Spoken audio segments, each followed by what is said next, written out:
welcome to yet another edition of the Seeing Red podcast. As always, I'm your host, Joe Amanzada, here in my study, surrounded by many leather-bound books. It smells of rich mahogany. I have the fireplace going. Here to talk about the other fire in my life, your Calgary Flames, winners of 2 straight. We're not going to talk about the 6-game losing streak that preceded it. We are so fucking back. I've already reached out to a good friend of mine to start the conversation with various parade float material vendors, and we are currently planning the parade, as we are wont to do, as maybe the most volatile fan base in the history of pro sports. To celebrate the 2-game winning streak, I am now joined by two very close friend of mine. Well, one very close friend of mine and a close friend of his. So I guess that makes him a friend of mine through association. So without further ado, I'd like to welcome Nick Scaggi of the Path Less Traveled to the show. Nick Scaggi, how's it going? Hello. I'm doing great. How are you? It's great to be here. Wow, I am doing awesome, and I'm glad that you're happy to be here. And when we were planning this, I really was kind of preparing for a lot of doom and gloom and just some negative vibes. But thankfully, the Flames held their end of the bargain the last 2 days, and we don't have to completely shit on them for the next 30 or so minutes. So, Hey, you know what? It wasn't looking good. The game against the Preds, I was picking up Avery from dance, my daughter, and I was like, okay, I got to get home. I got to watch the game because we're doing Seeing Red tomorrow. And I get home, I'm a little bit late because she, gets picked up, right after puck drop, and it's already 1-0 when I turn on the TV, and I'm like, oh my God. But they did it. You know what? It got better as the game went on, and here we are. Hey, you know what? You weren't alone in thinking that, because I was in the arena and with the other 17,000 people, once it went to 1-0 and 2-0, it was like, oh boy, here we go again. But thankfully, it didn't work out like that. And joining Nick and us, my new best friend, as I alluded to earlier, Mike Biggs. How's it going? Good. Thanks for having me, guys. This is awesome. I look forward to doing this. Yeah. Thanks for coming along. And also, thanks to both of you for taking on the project of giving Minor Threats Seeing Red a facelift to be the new theme song for Seeing Red. It made sense, It's literally called Seeing Red. It really felt hand in glove for me, so I'm glad that you guys also saw it. I didn't really have to spit it too much. But yeah, I love it. I know Cody loves it. So, sorry, what was that? Like we said in the pre-show, I can't really take too much credit for that, but Scott did a lot of work on that one for sure. That sounds awesome. He did such a good job. He did such a great job, and gutted Scott couldn't make this one, but it's probably because he's busy making everybody else sound good. So we'll let him have it. Okay, lot of Flame stuff to talk about. Even though they are kind of slapping a few wins together, a few being 2, there is still a lot of hello. How are we viewing this philosophically? What is the direction of the team? Et cetera, et cetera. And certainly no shortage of stuff for us to sink our teeth into. But before we do that, I just want to introduce you guys a little bit. You guys are on Seeing Red, so you're clearly Flames fans. Are you guys like born and raised Calgarians? Did you grow up playing hockey? Where did this passion for the Flames come from? I'll let whoever wants to take that one go first. I'm excited to talk about Mike's Flames fandom a little bit, but you want me to go I can start. What's that? Do you want me to go first then? Yeah, sure. Why don't you go first? Yeah, let's do that. Okay. This will be my first and last time on the podcast officially. I'm getting booted right after I can't wait. So yeah, growing up, I was like a diehard Flames fan through and through. Like, love them. I idolized Darren Fleury, then Jerome McGinley, and obviously the 2004 Cup run was amazing, and I still think it was in. But later on in life, so far so good, Mike. I'm not hearing anything that's causing me any heartburn over here. So, well, here's the good part. So later on in life, though, like I kind of started falling out of love with the Flames as I used to when I was a kid, and I kind of fell more in love with just like the talent of the game, which brings me to my next point: is where when McDavid entered the league, I just became a McDavid guy. So you guys can boot me right now if you want, but I kind of root semi for both teams. I might be the only person in Alberta to do so. But yeah, that's kind of where I sit right now. That that is very unique, and I pride myself in being a inclusive person, so I'm going to let that slide. But I just have so many questions. Uh, when the Flames play the Oilers, like where? Because for me, that's like such an obvious like, yo, fuck the dudes in blue, and that's it, right? But for you, obviously, it's more nuanced. So, is it kind of like that old saying where it's like, if you're indecisive, you flip a coin in the air, not for the result, but because when it's in the air, you really know what you're hoping for. You know, when the Flames play the Oilers, is it like, oh, I actually know genuinely which team I prefer or I cheer for more because of how you approach the game, or does it change from game to game? Or please, I'd love to learn more. So in that scenario, I do always lean towards the Flames. I mean, they were my first love. But yeah, I just like watching good hockey now. I don't know. Am I just old? Is that what happens? But I don't know. You might be, man. You might be. Or maybe I'm still like super immature because for me, it's like he's just hurt me so many times. This Connor McDavid, he's just cut me so like to bring it to this year. Connor McDavid is like abso-fucking-lutely I'm playing the Flames. Dude, I might have one knee, I might have one hip, but like you will see me at the Heritage Classic terrorize. I don't think he's done anything since. But you knew he was circling, highlighting that game against the Flames, specifically, probably in my mind, to spite me. So yeah, Connor McDavid, man, like he is a treat to watch, but I very much can separate the two because he very much like victimizes my Calgary Flames all the time. Totally. Anyways, Nick, you're up. Good luck following that up. Yeah. Hi. Hey. Myself and Jordan, the drummer in the Path Less Traveled, we tell Mike frequently, you are literally not allowed to do that. Like you can't. It's not allowed. Yeah. Oh yeah. But Mike, huge who fan. has played hockey at a very high level, has probably forgotten more about hockey than I'll ever know. So it's fine. Mike, you're not allowed to do that, but you know what? You do you. In terms of myself, I'm born and raised in Calgary. I've been cheering for the Flames for as long as I can remember.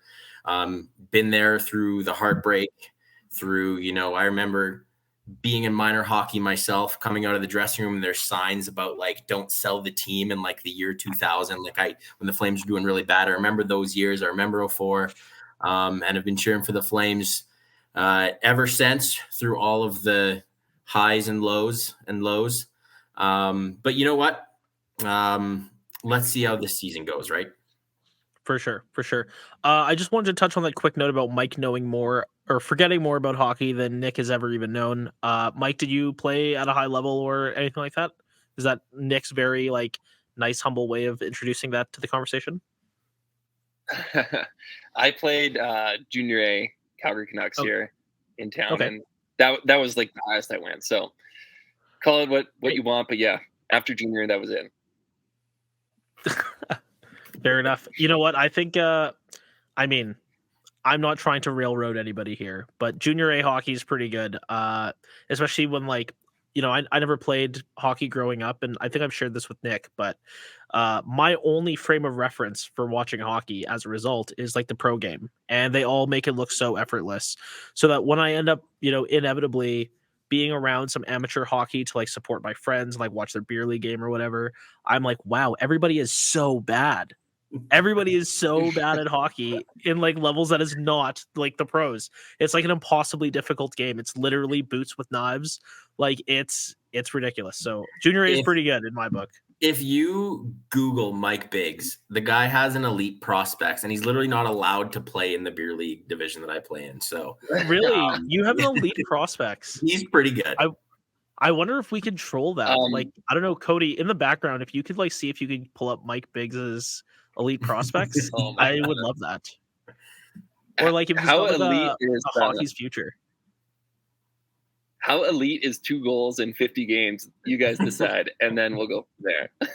Listen, man, I'm just going off the website, okay? If they want to call you elite, who am I? I had a role to fill, and that was to sit on the bench most of the game, and then get out there and get in the corners and kind of muck things up a bit. listen, man, someone's got to do it. That's a lost art these days. Like, and some guys look good sitting on the edge of the bench. I'm not so sure that's, he's having a hard time fitting in Calgary in any role, but I don't know if that's the one for Jonathan Huberdeau moving forward either. But we'll cross that bridge when we get to it.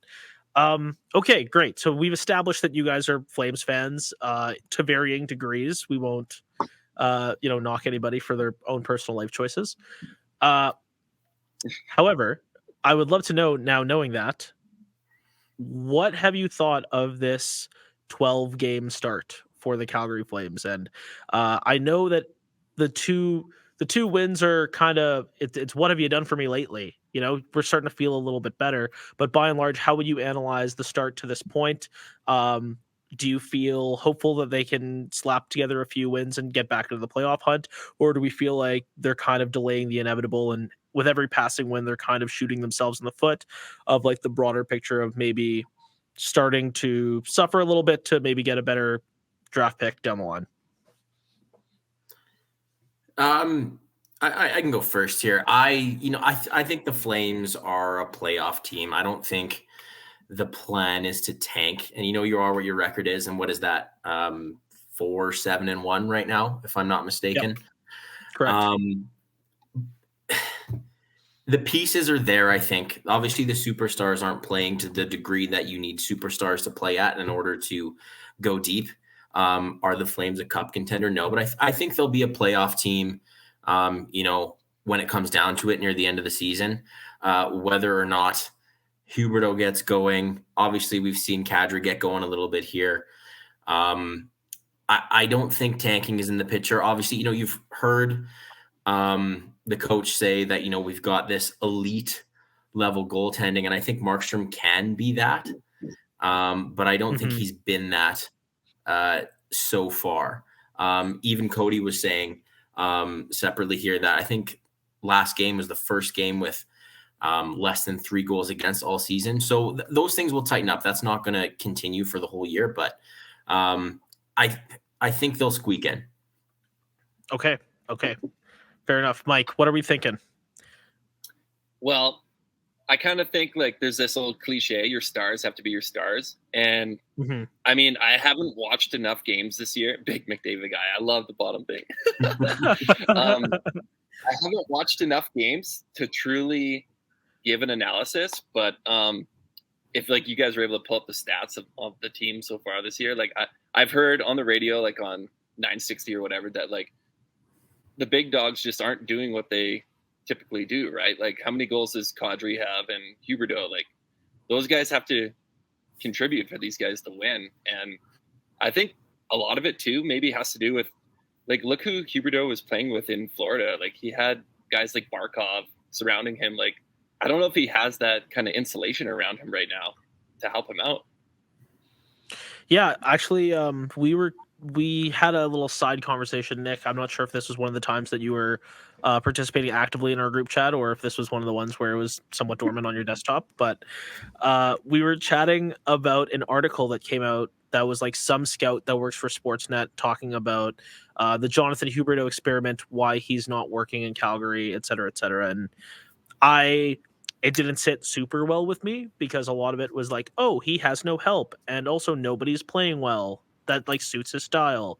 And I'm like, okay, like if we're just gonna shill for Jonathan Huberdeau, then you can just take off the mask, Frank Saravalli, and we can just go from there. But anyways, so for me, I'm like, okay, is it like there's not the right personnel in Calgary to get the most out of him? Because we're kind of running out of excuses for Jonathan Huberdeau, like it was like, it's the coach, it's I'm playing the right wing, it's, I just moved here, I'm still getting settled down.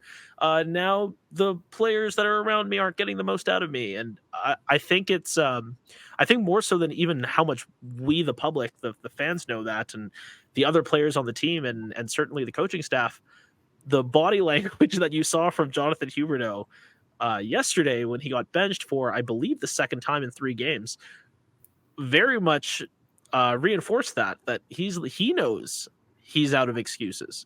And I started this off by saying, like, where do you stand with the Flames? Do you think they're any good And I understand that it can only go as far as the superstars take them. And I'm not trying to turn this into like a kick Jonathan Huberdeau in the gut while he's down show, but I actually saw the Flames do well in spite of Jonathan Huberdeau last night, where they were down after one period and certainly after two, and then they came back and won the game. A team that never ever comes from behind anymore, and all it took was gluing number 10 to the bench. Uh, and so it almost feels like we're facing two different questions here now, right? Where it's like, are the Flames avec Huberdeau any good?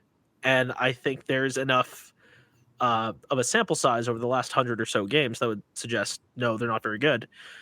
And you have this tiny, tiny micro sample of the Flames, sans Huberdeau, and they beat the Predators at home, and it's good vibes, and everyone's loving it. Sharon Govich, Zary, and Kadri look amazing. Things look great. So now let me ask you this based off that.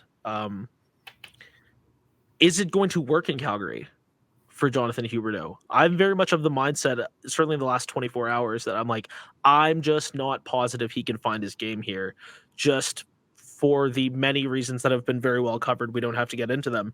But in summary, the pressure, the fit, certainly all the other extracurricular factors. Can you see a scenario where Jonathan Huberdeau finds his play in Calgary, or do you think that he has to go and maybe get a fresh start somewhere else? Man, I think, yeah. You want to go ahead, Nick? No, you go, Mike. Okay, here's my thoughts. And like I said, I haven't watched enough games in recent time to give a perfect analysis. But I think if it's gone this long and hasn't worked, then I don't think it will. And that's not to say that he's a bad player by any means. He's an amazing player. I'm not just going to come on a podcast and trash talk NHL players. Every guy in the NHL is an amazing hockey player. So For sure. I would never do that. I just don't think, for whatever reason, I don't know if it's their systems or whatever's different is not working for him. And maybe he just needs to change, and maybe the Flames need to change from it. I don't know how any of that stuff works behind the scenes where, we're just not there. But yeah, I think it's just not working. I'm not ready. I'm not there yet. I'm not ready to sound the alarm on a guy who just signed for long term, is a year and a bit removed from a very impressive season. I think the assist record by a left winger. And right. I get it. That's a different market, a different team. That's not really important anymore. But I think the talent is still there. Obviously, last year for the Flames was a year that the culture just wasn't working for the entire team. And the season is still quite young. Yes, we're in November. We're getting kind of close to that point where, we're finding out who teams really are. But I'm not ready to pull the plug on Jonathan Huberdeau as a Calgary Flame. The talent's there. And when he's at the top of his game, he is elite. You can blame any number of things. Lindholm hasn't been himself either. Agreed. You look up and down the roster, who have been the guys that look like they care? Blake Coleman, Zadorov, the young guys, certainly. I think if the team takes a step forward, that boosts everybody's confidence. And certainly that is also inclusive of Jonathan Huberdeau. It's very possible that he doesn't, though. At this point, you have to start thinking, okay, maybe it's not going to work. But I'm not quite there yet where I'm ready to pull the plug. That's so fair. I find that I typically tend to be too early on these things. I'm not usually wrong, but I am sometimes, but not usually. And typically it comes at risk of sounding like a lunatic. I know in previous iterations of this podcast, after they got stomped by the Avs, I'm like, what are you going to do with John and Sean? Can it proceed this way? Should you start selling them now while they're still worth something, as opposed to losing them for nothing later on down the line? And everyone's like, Joe, you're a crazy person. And I'm like, okay, fair enough. But now here we are in 2023, and it's like, wow, in hindsight, maybe you should have done something. Anyway, doesn't matter. But certainly from my evaluation, it's like it very much feels like it's not going to work out here. But it could still. It could still. It's only been about 90 games, and it certainly can't get much worse, can it? Like the dude, like glued to the bench at $10.5 million. That looks like rock bottom to me. So who knows? Rock bottom for sure. Flip side, though, if Jonathan Huberdeau goes on a little heater, 10 points in 7 games, 12 points in 7 games, this fan base is all of a sudden, right, planning the parade. Jonathan 100% superstar again. And then that confidence, sparks the rest of the way for him. I don't know. But I think it might just take a little bit. It's not going to be a 1-game thing or a 2-game thing. I think he needs to get hot for an extended period. And he's certainly capable of that. And I hear you, and I agree with you, and I think that is where we need to get it to for this to work out. But right now, it feels like we're going back to like, can you slap 2 good shifts together? Can you turn 2 to 3? Can you turn 3 into a game, 1 game to 2 games, and then we can start talking production. So anyway, that's how dire it feels for me. Yeah, Nick, you said confidence, and hockey is such a sport about confidence. Like he could score a goal off his ass, and then all of a sudden go on a heater. Like it's such a like little breaks happen all the time, and I hope it does happen for him because I really think he's a great player, and I just hope he can get that break where the pucks just start going in the back of the net for him because the city would be electric. He would feel so good. Like I want that for him. I really do. For sure. And you know what? Go ahead, Nick. Just staying on the Huberdeau thing for a moment, and I know it's been a year more than that. How much time do you need to adjust from being a player in Miami to being a player in Calgary? Do we still have a little bit of a leash for that, or is that done? My super scorching like Flames conspiracy guy theory on Jonathan Huberdeau, a man I've never met, but just based off the body language and his conversations in the media is, listen, man, like we've all been there, man.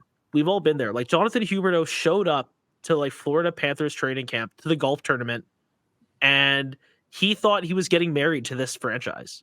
He thought he was with the love of his life. He loved Miami. He loved Florida. And then one day she's like, "You're not hearing me, dude. I'm leaving. I'm moving on. You should pack your stuff because we're not a thing anymore." And in classic dude fashion, when he finds his new replacement girl, i.e. the Calgary Flames, he's like, "Buddy, I'm that guy. This Lindholm, he scored 40 before. He's going to score 50 with me because I'm that guy. I'm not even worried about my ex-girlfriend. What are you talking about, Florida? Man, they don't realize they just missed out on the best thing to ever happen to them." And now, with the added benefit of hindsight, 100 or so games later, countless sound bites later, and of course the big display of him absolutely distraught on the edge of the bench, it's very clear to me that like that was like a facade. That is not Jonathan Huberdeau. Jonathan Huberdeau is like a soft-spoken, like nice guy who just so happens to be good at hockey that was very deeply hurt by his girlfriend being like, "Freedom Rockets, we're getting married to Matthew,"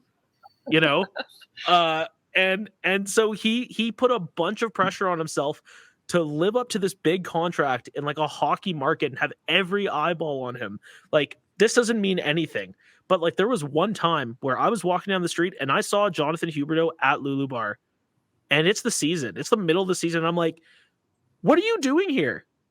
That would never happen in Florida. No one in Florida would go to Jonathan Huberdeau and be like, or even notice Jonathan Huberdeau at the bar, right? But for me, I'm like, dude, like we've lost 4 of 5. Like, why are you here?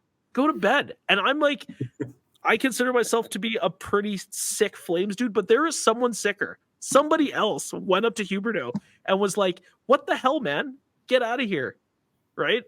And so, like, anyways, long story short, it's hard to be the guy. It's especially hard to be the guy in a hockey market, and not everybody can be.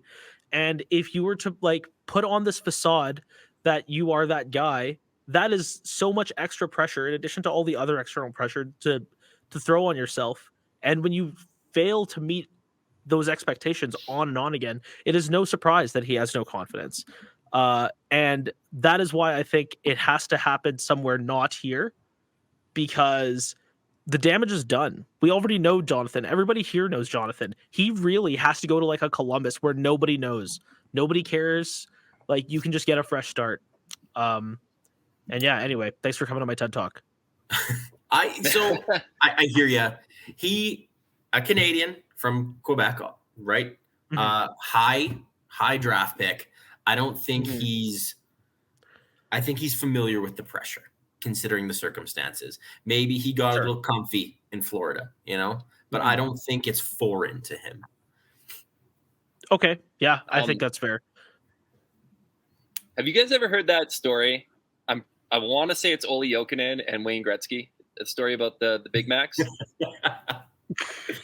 Yeah, this is pretty good. I have heard. I have heard. Okay, you've heard it. So like, apparently Jokinen was having like a horrible run, no points or whatever, no goals. I don't know exactly behind the truth behind it, but so Gretzky tells him, "Go get yourself a Big Mac."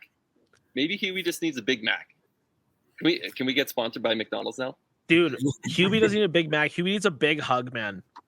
He just needs someone to just tell him that everything's gonna be okay. Why not both?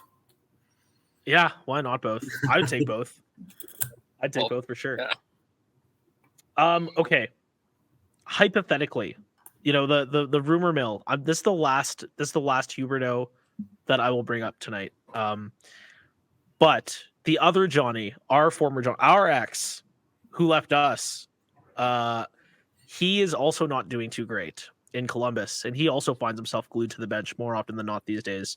And I wonder, what is your attitude? What is your overall feeling toward a potential Johnny for Johnny, my problem for your problem swap with Columbus? Is that something you would be interested in? Do we think it is even possible? I'm just trying to get a feel for it, because I've seen it floating around a little bit. Okay. Never going to happen. And if it does, I'll eat crow.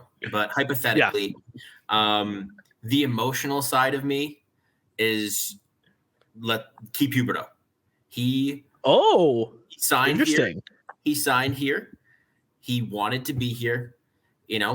Maybe that was sticking it to Florida a little bit. I don't know. But he obviously committed to the Flames and expressed, hey, I am someone who can be a superstar in the league and I want to play here for a long time.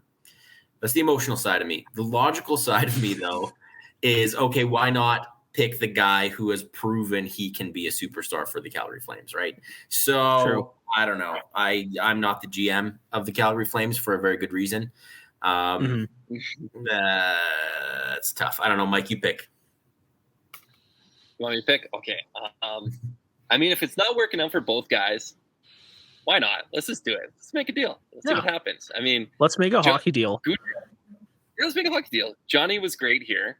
He was fantastic. I mean, there was problems in the playoffs. We couldn't always get to that next step, right?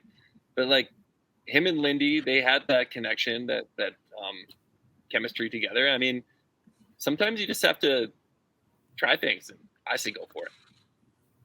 Yeah. Fair enough. Mike, I don't want to keep throwing you, like, have you been watching a lot of Oilers games? Like, Cody, I don't know if we can bleep that in post. Have you been watching a lot of games? Is that why you Oilers have not been watching a lot of Flames ones? Because we can do a little quick bit on the Oilers. I've never been shy of, berating them at every opportunity. So we can talk about 2-8-1 if you want, if you're more prepared for that. I haven't watched enough hockey this season, like I said, but I have watched a bit more Oilers than Flames. And the truth comes out.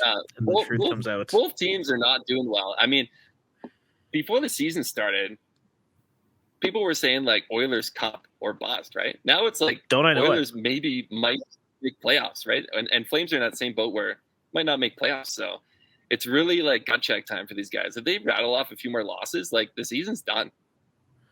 Dude, it's bad when the Flames have twice as many wins as you do. That's really bad. That, like, I'm no math magician, but if the Flames have twice as many wins as you, that's fucking bleak. So yeah, they got to get going soon. And they just waived their $5 million goalie. Yeah, tell me. As Flames fans, which I know that we are, Yeah. It's certainly in our group chat, we like to go, man, McDavid and Draisaitl, they're gone soon, and it's kind of this thing that we as Flames fans are like manifesting, right? Because they're the two best players in the world and we want them out of here. But it's just always been kind of like something for Flames fans to chat about. Now, Yeah. like literally just a couple hours ago, I was watching TSN, and although Craig Button might be a little bit of a Flames homer, I don't know. He's talking about, like, they're talking about it in the media now, like these guys aren't going to want to be here soon, which would be lovely. Dude, that would be awesome. We literally spoke it into existence, man. We got to start doing that with like climate change and like peace in the Middle East. Like just get the Flames fans to start talking about it, and it'll take care of itself. But yeah, it's crazy. Like Edmonton is such a dumpster fire. To your point, Mike, like everyone, including those dudes in that locker room, were like, we're trying to win a Stanley Cup. And to see 2-8-1, and like you just waived your goalie, and your allegedly super handsome head coach is on the hot seat, and Ken Holland has one more year and he's not resigning because he wants to retire, so he's asleep at the wheel. He doesn't really care. It's like, holy fuck, it's all kind of collapsing in. The fucking shitty thing, if you're a Calgary Flames fan, i.e. everybody in this call, again to varying degrees, is that the Oilers are certainly more equipped to rip off like 10 straight on the back of like McDavid, Draisaitl heaters than the Flames are, right? Like for the Flames to win 10 straight and get back in the playoff hunt is like you need to have 13-point producers every night. You need everybody to chip in 1-2 assists. A goal here, a great penalty kill here, a sharp breakout there, and eventually it turns into a couple wins. But for the Oilers, like literally, McDavid has to get healthy. I think that's the first one. He needs to sit out a little bit and get healthy. And Draisaitl needs to Draisaitl soon, and they can get out of it. But certainly there's more tough sledding for the Flames there. Lastly, I kind of wanted to ask you guys about the kids. I've loved the youth movement. I've loved what Zari has done with Kadri and Sharon Govich. I loved Marty Pospisil hanging out with Backlund and Coleman. And I even liked Ilya Solovyov's hot cup of coffee, Nick DeSimone, 3 points in 2 games. What have you seen from the Flames kids? What haven't you seen from the Flames kids? Are you loving the shot that they're being given? Is it everything you've imagined and more? Is this giving you a little bit more room for optimism should the Flames pursue a retool and get rid of some of these more bloated contracts, that we actually do have some of the talent in-house to turn this thing around sooner rather than later? I think every name you just mentioned has given, Flames fans who watched this season like a reason to be excited at one point or another. We've seen certainly like Coronado, that the shot, like he can absolutely rip it. And then obviously with Zary, that's the one who's looked the most complete so far. But it's kind of up and down, that young group of guys. I think there's certainly reason for Flames fans to be excited. This year we'll see. Obviously, you know what, if it kind of keeps going downhill a little bit, and they get more playing time, well, obviously we'll learn more about them. But I've been excited by each of them at one point over the last couple of weeks for sure. Awesome. Mike, anything to add? No, Nick did a good job there. Love it. Love it. Okay. We'll put a pin on Flames analysis right now. I also wanted to chat with you guys about the new arena because you guys are music guys, and it never really made sense to me why big acts don't come to the Dome. And so, not that you guys are like also architects or engineers or anything like that, but like, is it because the roof will cave in on itself if like somebody for real comes and plays there? Can you attest to how dumpy it is to play there at all? Because obviously you guys have to some degree. Let's talk Dome a little bit. Sure. I hear it just is an acoustics problem with the shape of the roof.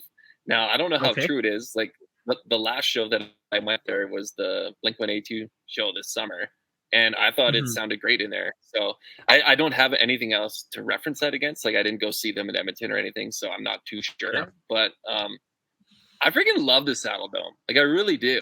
Me fucking I too. remember going to the Saddle Dome in like 1997 and seeing the Flames play the Bruins is like my first game ever. Saw Ray Bork play, and Yeah. like I remember just walking up to that building and being so mesmerized by like its size, the shape of it, like everything about it. I was just fascinated with, and I don't want to see it get knocked down. Like I understand the Flames need a new building, but it'll be sad when Mhm. that gets knocked down for sure. Agreed. I'll be sad too. It's no secret that Mike and I, as music people, are big Blink-182 boys. And I was at that show too. I remember seeing, I can't remember one, maybe it was Mark or maybe it was even Travis being like, we literally can't do the part of the show that is like Travis's drum riser in your Mhm. arena. He tweeted that or posted something about that. So like, they're like, we had to cancel that like part of our show. I think that has something to do with it. Just, obviously the structure, the roof, a lot of these big acts that would play in front of 20,000 people can't set up their full stage show. And maybe that has something to do with them skipping Calgary and just playing like Commonwealth or something like that. Yeah. But I'm also very nostalgic about the Dome. It's the only Flames home that I've ever known. Mhm. And when it's gone, yeah, as you mentioned, especially because it's cool that even though it wasn't technically with the path less traveled, we did get to play the Saddle Dome. That's like, was a dream come true for us. And just to be able No to say doubt. that we got to do that before it gets taken down is awesome. For sure. And just to wrap a bow on the whole, like I fucking love the Dome. Like it's hard for me to imagine Calgary skyline without it. Like when that thing gets demolished, where like I can't think of what that shot even looks like where you take it from. Because it was so iconic to the city. I think it's funny also that like it's shaped like a saddle. Like it's just so Calgary to me. It's so like this is a big city, but we're also not that serious. Here's our giant building look like a saddle. Uh so anyway, I fucking love the Dome. I'm gonna be sad when it goes. Do you guys have a favorite Saddle Dome memory? It could be music related, it could be hockey related. I know Mike, you just shared the Ray Bork thing. Do you have like a favorite show that you saw at the Dome? So yeah. The first time I saw like I'm a massive Blink-182 fan. So the first time I ever saw them live was at the Dome in 2009. And like Mm-hmm. I just remember like everything about that show. We were all having so much fun. We were right up on the railing and stuff. And I lift my buddy up to crowd surf, and he's wearing these like super kind of like white preppy shoes, and they get like ripped off, and like some dude throws it past Travis's head and stuff. Like we were just so young and we're having so much fun, and I just will never forget that show. Like it just everything about it, the energy in the crowd. There was something about it, like I don't know. It was just amazing, and like I oddly feel yeah. like Nick. Sorry, Mike.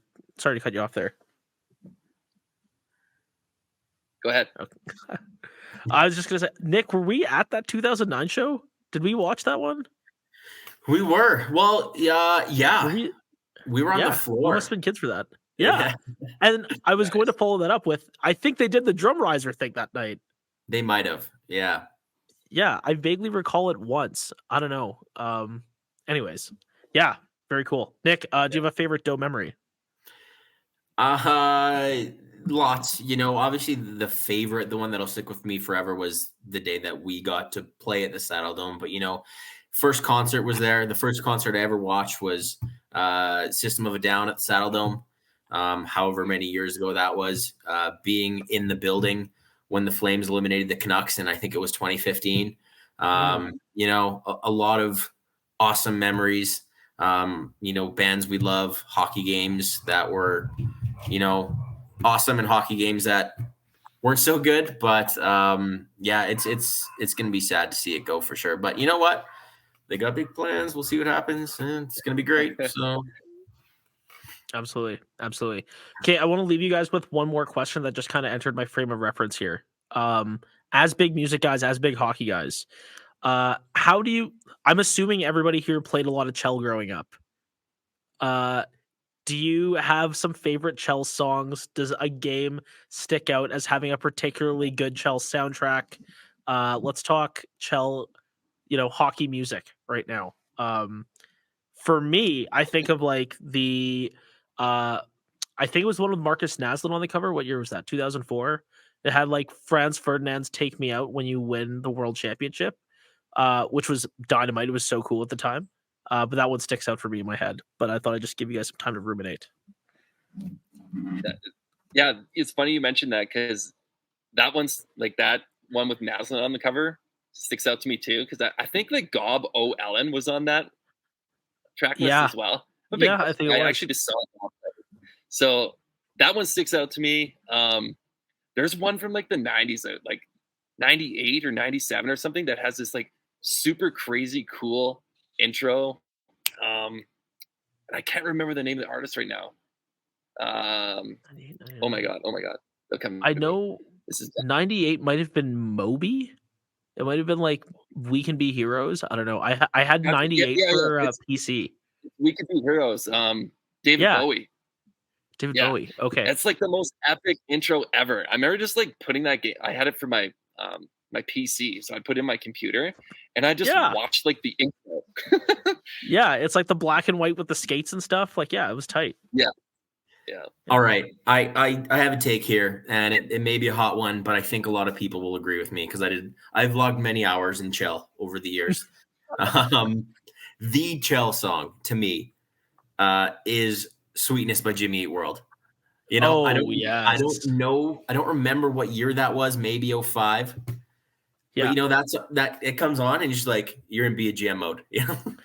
For sure. It's such a perfect like lurking a menu screen song, right? Yeah. It's like it's so perfect for like edit lines or like manage roster or like edit trade block. Like with that in the background, it's just it's too good. It's too good. Cody, do you have any I think that was sorry. I might be wrong, but I think that was the one with Iggy on the cover. Was that 2003? I think you're right. I think that is 2003. Yeah. Love that. Cody, do you have any do you play a lot of Chell, Cody? Do you have like any Chell songs that stick out in your head? When Mike was mentioning Gob, there's another one from 03 that I remember because I'd gotten the PlayStation 2 for Christmas and popped in NHL 03 with Iggy on the cover. And I remember is it I Hear You Calling in 03? That sounds right. Oh, nice. And then that was the first song that came on, and then you get that like graphic of like Iggy skating into the frame. And I was like, yes, I was so hyped up at whatever 10 years old or whatever I would have been. Hyped up on Mountain Dew and Cheetos. Yeah. Absolutely. Nick, sorry, you said you played a lot of Chell. Are you still playing a lot of Chell? Like, did you buy 24? No, I think the last one I bought was probably 22. These days, the wife and kids, it's hard to make time for Xbox and stuff. And if I do, it's 10 or 11 p.m. and I'm so ready for bed. But you know what? If I buy a video game, if I buy Chell, I'm going to need to like everyone leave me alone for a week because that's all I'm going to do for a week, maybe two. I still, every now and then I will play, but certainly not as much as I used to. I was just going to ask because it certainly feels like there was a golden era of Chell soundtracks. And just as the game has kind of started to falter a little bit, like the actual gameplay, I feel like the soundtrack quality has also started to slip a little bit. Mike, did you have a note there? I got a hot take, perhaps. Yes. So I preferred Chell before the thumbs were the controls. I liked it when it was like you just hit the buttons, like X, or whatever. Circle, square, like triangle to deke. Yeah. I mean, probably because I can't stick handle in real life or on a like PlayStation controller. I was like, you know what? It's just not for me anymore. Are you so when you do play Chell, are you like classic controls guy? Do you like hit the pause button? You're like, yo, I have to like switch back to the X, circle, square.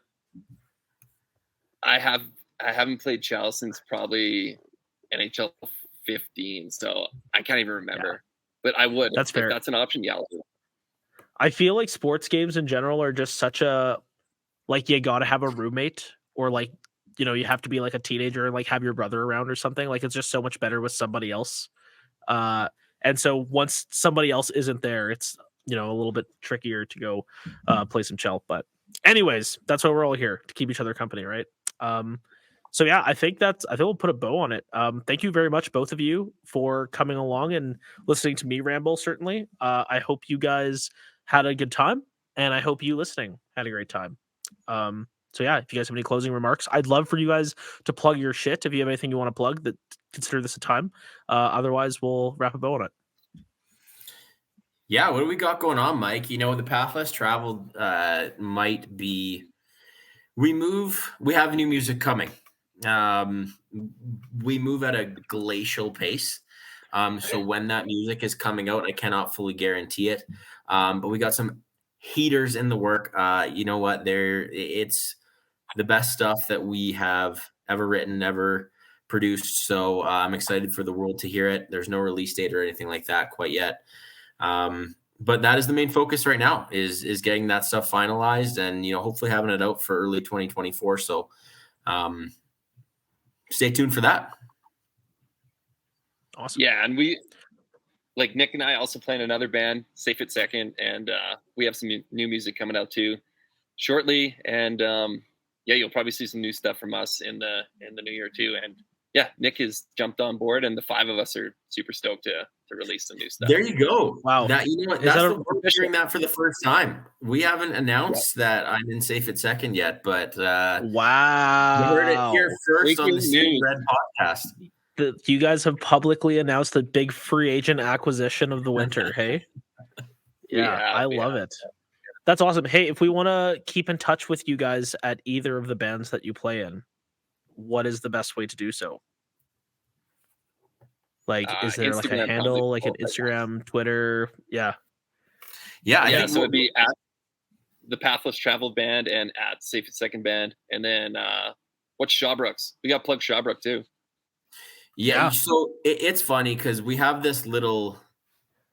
What was the word I used? It's like just this like conglomerate of like the same few guys that play in all these bands together. But yes, there also is Shawbrook and my dear friends from Safe at Second and the Path Less Traveled and Cody. I've played in a band with everybody in this chat at some point or another, by the way. Can't forget the Dads featuring Joe Emmons. That's true. I was going to say, I was like, man, he's not wrong. Yeah. Nice. But so Shawbrook's going to have some new music coming out too. And you can find us at Shawbrook CGY. Little Calgary plug there, but that's where you can find us on Instagram. Heard of it? I don't think it's on. You know what? Don't bother checking Twitter. There's no Shawbrook Twitter. The Path Less Traveled Twitter is a little old too, but Instagram's the best place to find us. Isn't it Perfect. X now, anyways? That's right. It is X. Yeah. Are they tweets still? Do you still call them tweets? I don't know. Do you call them X's? I don't know. A lot of X talk tonight. But yeah, I don't know. That's a question for Elon. Okay. Thanks very much, Cody. You can hit end record whenever you want. Thanks, everybody. Thanks for having us, guys. Yeah, thanks, guys. That was fun.